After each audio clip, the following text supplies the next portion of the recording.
What's up, guys? Coach MANdler here, Team Swole Patrol. Got a sweet ass Flex Friday routine for you to try out today.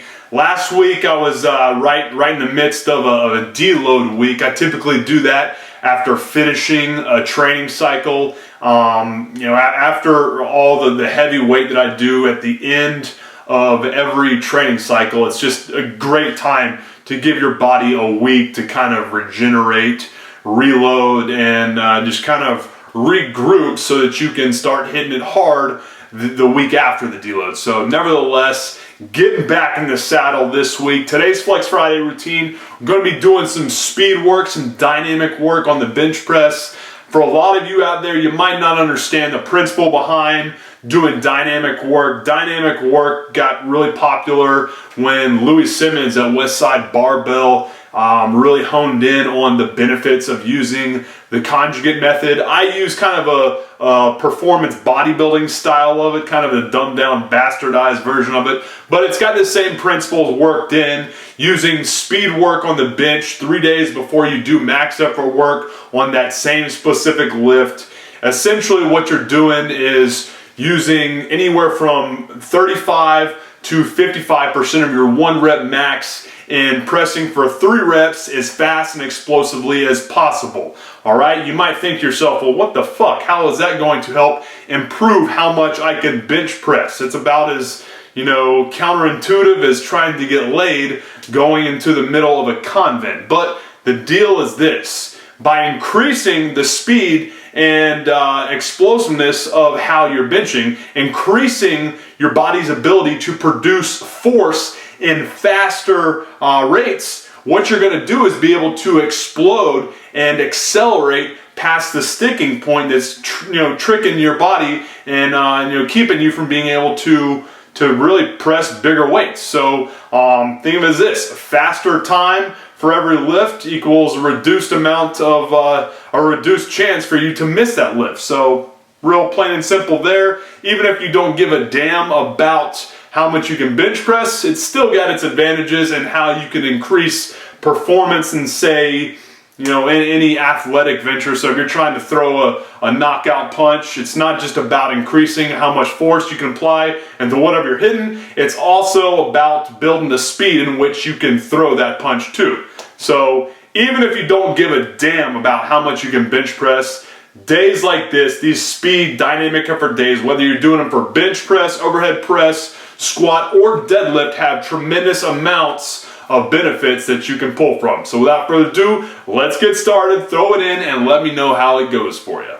All right, we're going to be kicking today's Flex Friday routine off right after our dynamic warm-up with some core activation work, starting up with some kneeling get-ups. This is going to be the progression that you would use right before you want to do some Turkish get-ups, which would be awesome to do right here as well. I just didn't want to lay down on that dank-ass gym floor. And anyway, great way to really get your core activated here to prevent any power leaks, as well as to get your upper body and your lower body on the same page. Combining essentially a lunge with some overhead work and some core activation work is going to be a great way to get your upper back activated, your shoulders, your triceps, most importantly your core, and even your legs, so that you can get some good hip drive in that bench press. And then you're going to follow that up with some TRX Fall Outs. If you can't do these while keeping that neutral spine, keeping everything from your thoracic spine all the way down to your hips and your pelvic floor all in alignment, then simply go and do ab wheels or even like a stability ball rollout. Just great anti-extension work there that'll dramatically improve your core strength, which is clutch for all lifting. After that, we're going to do some priming exercises that I throw in to really excite the nervous system, make it to where you're recruiting a lot of motor neurons in the area that we're going to be really stressing throughout the entire workout, and really just get the muscles that are going to be called upon for our core lift and beyond that point to really to wake up and to fire at optimal speeds with optimal amounts of force that you can produce given your true level of strength. And here we're we're doing that dynamic work. You might be looking at this and being like, holy shit, he's pressing that so quickly, it's probably not even stressing him. But that light weight is what we're trying to lift as fast and explosively in order to get our body to be able to adapt to pressing more fast and explosively. That's the whole objective with that particular style of lifting. We want to press fast and explosively so that we can get our body to adapt to lifting faster and accelerating past the sticking points that might be keeping us back. And speaking of those sticking points, whenever we do dynamic work on our core lift, I always like following it up with heavier work on the accessory lifts. So the weak point training that I do in circuit format afterwards is done with a lot heavier weights, all with the intention of increasing the strength of the muscles that are keeping me from being able to bench press more in general. So I'm building that speed with the dynamic effort work and then following it up by increasing the amount of force that my body can produce in the weak points that are acting as the limiting factor for the bench press. See how that works there? So building speed and building more force application in the areas that are keeping us from being able to bench press more weight. And doing those together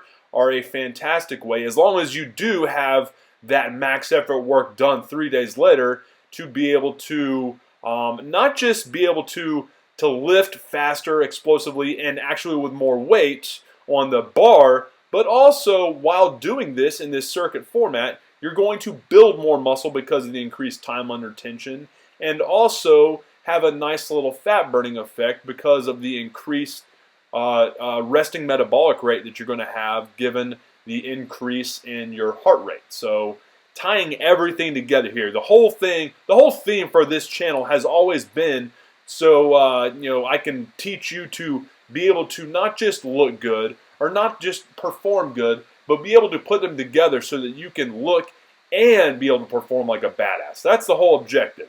Look good naked, perform like a badass. What else could you ask for? Hey guys, hopefully you enjoyed today's Flex Friday routine and learned a thing or two about how you can match your ability to perform as well as look like an absolute ass-kicking machine. If that's something you are interested in and you haven't done so already, be sure to pick up your free copy of the muscle building blueprint that I put together for you by clicking on this button right here, or if you're on your cell phone or tablet, simply go down to the description area right now and click on the first link that you see. When you do that, I'll take you to that free gift page, which outlines everything you're going to be getting with this gift, as well as how it's going to teach you the simple foundational rules that you need to understand to put together programs that yield fast and badass gains in ripped and powerful muscle mass so that you can look and perform like an absolute savage. Like I said, this is absolutely free of charge, so if you want to check this out right now, click right here or on the first link that you see down in the description area,